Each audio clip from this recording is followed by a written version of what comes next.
WWE 2K26, CM Punk, your turn.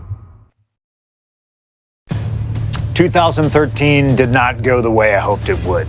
After a 2012 that saw me hold the WWE Championship the entire year, I thought I was untouchable.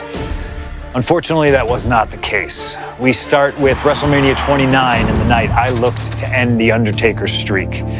Many people thought I'd be the one to bring it all crumbling down, that I should have won.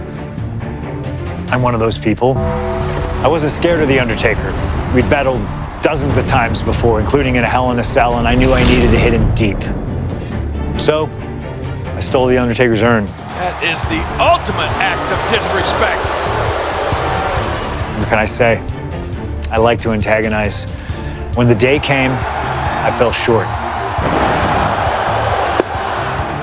But imagine the butterfly effect through WWE history if that match went the other way. If CM Punk was the one to end the dead man streak. Let's revisit that classic match, but this time with a very different outcome. Alright, back into this, we're dealing with The Undertaker. One of, if not the most famous professional wrestler. CM Punk, a man who along with Paul Heyman has recently talked to The Undertaker. Oh, they don't have a special entrance? I thought they would. Oh, they do! So, yes. The Undertaker and WrestleMania. If you know anything about professional wrestling, you would, in theory, know about The Undertaker's WrestleMania streak that Punk had alluded to. 21 straight WrestleManias where he did not lose. He did not lose at a WrestleMania until WrestleMania 30, in which he lost it to Brock Lesnar. CM Punk, I believe, was number 20 in the streak. No, he would have been number 21, because WrestleMania 30 was in 20... Yeah, no. Well, yeah, because it was WrestleMania 30. That would have... And if they said the heist of the century was 11 years ago, which would be 2015, 2014, yeah. So The Undertaker lost his undefeated WrestleMania streak at WrestleMania 30, which was the year after this one, to Brock Lesnar. In which it took Brock Lesnar 3 of his finishing move, the F5, to do so. Well, to understand this, I believe it was WrestleMania 1986. The Undertaker defeats Jimmy Superfly Snuka in just your standard one-on-one match where it starts the streak. And of course, the streak really didn't have a purpose. According to The Undertaker, in a couple of interviews and even in the book WWE 50 Years, one of their here's the 50 more book, so they celebrated 50 years, now here's the 50 more. Mentioned that he was about halfway through the streak before they even realized there was one. It just so happened to be that it was Undertaker was going to win the match at WrestleMania. Not because of the streak, not because of... So it was all storyline. Storyline-wise, it made more sense for him to win at WrestleMania via pinfall, submission, count-out, disqualification, however he won the match. It wasn't until Randy Orton took him on, I believe it was WrestleMania 20... Ooh, I don't even remember what WrestleMania that was. Okay. Well, that's a Google search for later, but I'm going to say it was between WrestleMania 20 and 22. So I'm at 20, 21, or 22. He did it at one of those. So, he took on The Undertaker for the express purpose of ending The Undertaker's undefeated streak at Mania. Didn't work out for him, obviously. But it was a really good feud. It ended up continuing a little bit after that, with Orton got a couple of wins on SmackDown. Undertaker at one point, prior to WrestleMania, he built up casket, coffin for Randy Orton's dad, Cowboy Bob Orton, and himself, and it was just this crazy feud. Other people that have tried to end the streak but failed. Let's see, you had Big Show, A-Train. Jimmy Snuka has mentioned the guy who started it. Who else was there? Triple H, Shawn Michaels, Kane. There's plenty of people. There's a whole list on Wikipedia that you can find about everything. The Undertaker has really only won his matches for the streak by pinfall or submission. The only time he lost, there's 2 exceptions to it. The first one being a match with Giant Gonzalez. He won by disqualification because Giant Gonzalez used a chloroform rag to incapacitate The Undertaker in front of the referee. The second one was a casket match against Mark Henry at another WrestleMania. So, that was his streak. Ran all the way through WrestleMania 30, where he eventually dropped it to Brock Lesnar. The next year, after he lost at Mania, he disappeared for the year. In fairness, The Undertaker had disappeared after WrestleMania for a while. That was kind of the only thing he would do, is he would show up, do his thing at WrestleMania, and then disappear for the rest of the year until it was time to come back to WrestleMania. So, that was his primary, that was the whole thing The Undertaker did, was disappear until WrestleMania, show up, defend the streak at WrestleMania, disappear. So, starting at WrestleMania 31, Bray Wyatt starts tormenting The Undertaker, begging him to come back. He comes back and defeats Bray Wyatt fairly easily. He has another match at WrestleMania 32 against Shane McMahon and wins. He then faces, at 33, he faced Roman Reigns in the main event and lost that match. And then he kind of puts his boots in the ring, doesn't say, so he puts his boots, his hat, everything, thinking he retires. Nope. Takes on John Cena at WrestleMania 34 in like a 5-minute squash match, which was nice, but it gave Cena a match at Mania, it gave The Undertaker a match at Mania. He didn't participate in WrestleMania 35 at all. And then at WrestleMania 36, he took on AJ Styles in a cinematic Boneyard match because that was during the COVID-19 pandemic where they had to shut everything down and they could only film for so many times. All that jazz. So he took on AJ Styles in a Boneyard cinematic match and basically said, I think I'm done. That match was good, and it kind of allowed him to work with the limitations he had.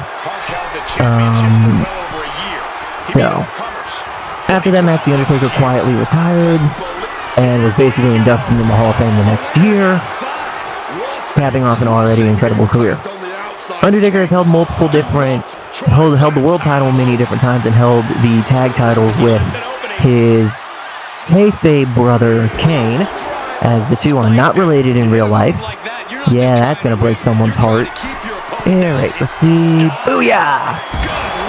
The logic in this game sometimes never fails me, because I will make that shot from here, but on the other turnbuckle, like across the way, I won't.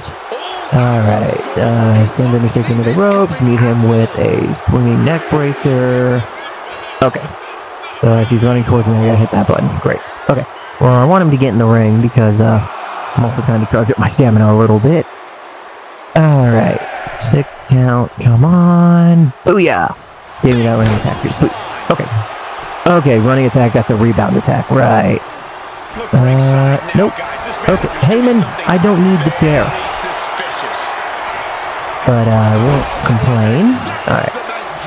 So he's gonna get rid of the chair because that's what the referee does. And I can get the neck breaker done. Alright. Other things. Undertaker primarily, when he started his career, he made his debut with WWE in the 1990 Survivor Series, teaming with Ted DiBiase. Eventually, he would just end up getting himself counted out it was a double count out elimination, and then he disappeared. He was originally managed by a gentleman, like, I believe it was Bruce Prichard under his Brother Love character, but they kind of, it's not that it wasn't working, but you've got a guy here whose gimmick is, he is, and there's a TikTok that explains this gimmick very well. A 6'10" zombie cowboy with magic powers who likes motorcycles. That's the easiest way to describe him. Well, that's like current. Back then, he was just like a 6'10" zombie cowboy-esque character, where he would wear a bunch of white makeup, actually look pale, come out with purple like gloves. So anyway, they ended up pairing him with a guy by the name of William Moody, better known at that time, Percy Pringle. When he came to WWE, he changed his name. His name was changed.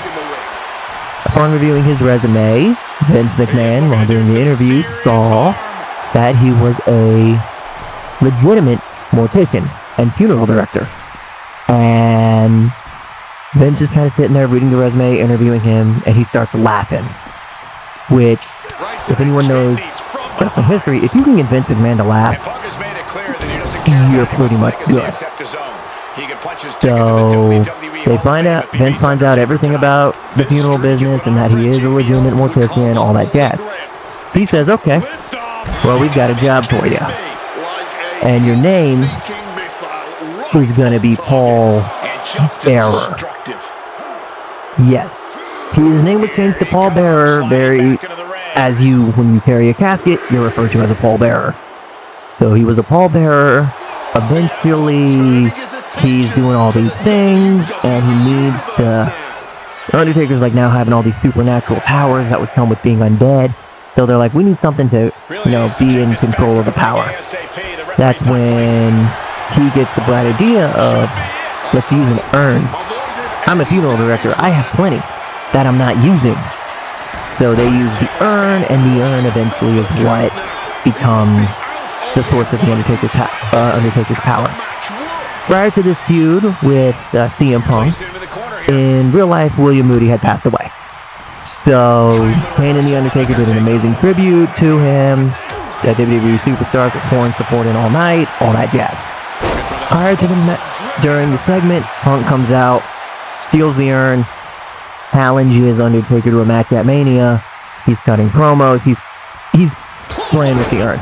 He's tossing it around in his hand, playing it like a basketball. Ultimately can be seen as disrespectful due to the fact he had just passed away.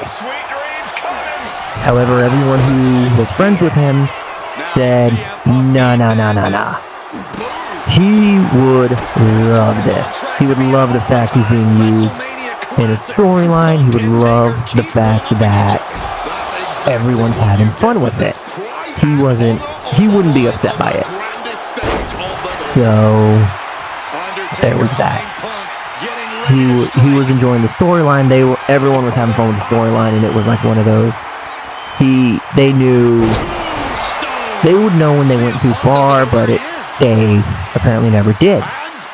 At least in the eyes of Paul Bearer's family, they never really did.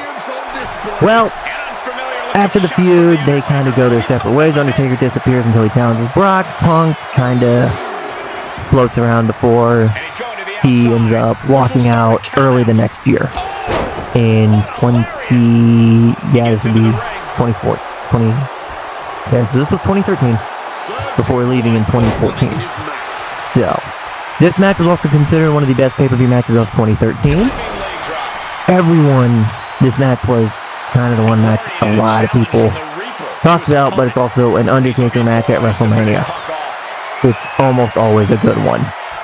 But now, we're going to be the ones ending the streak, not Brock Lesnar, because getting a win against the Undertaker at WrestleMania was a chance to be like the Holy Grail. There were a couple of people who were offered to end the streak early, but they all flat out refused. Edge was one of them, because when they were feuding over the World Heavyweight Championship, Edge was also undefeated at WrestleMania, And there was kind of the, hey, we can do this whole undefeated thing at WrestleMania. If you win, you'll also win the streak. He said, no, I'm not ending the streak. Triple H and Shawn Michaels, I guess, were offered to end the streak. They both turned it down. But some really good matches. Well, there's a handful. All the matches are good. CM Punk trying to do something here that no one's been able to do. Beat The Undertaker at WrestleMania. Now grab for that chokeslam, and inadvertently, perhaps the referee gets dropped.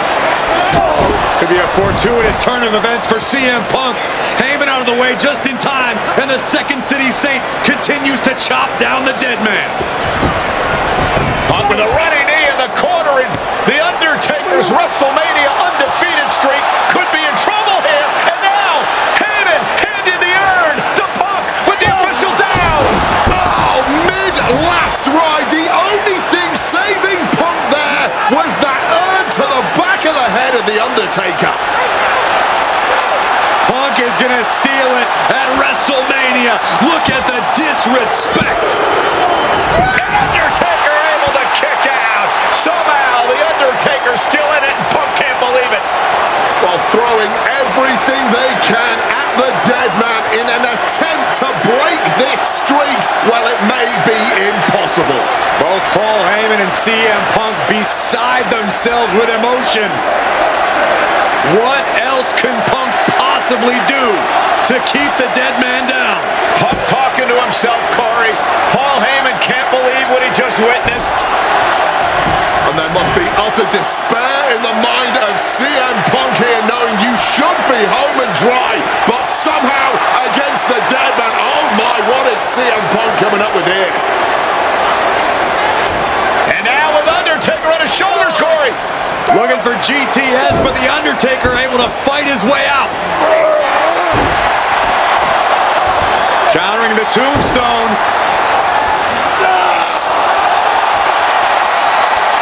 Has Punk where he wants him. Undertaker delivers a tombstone pile driver. And that surely has to be the end there for CM Punk.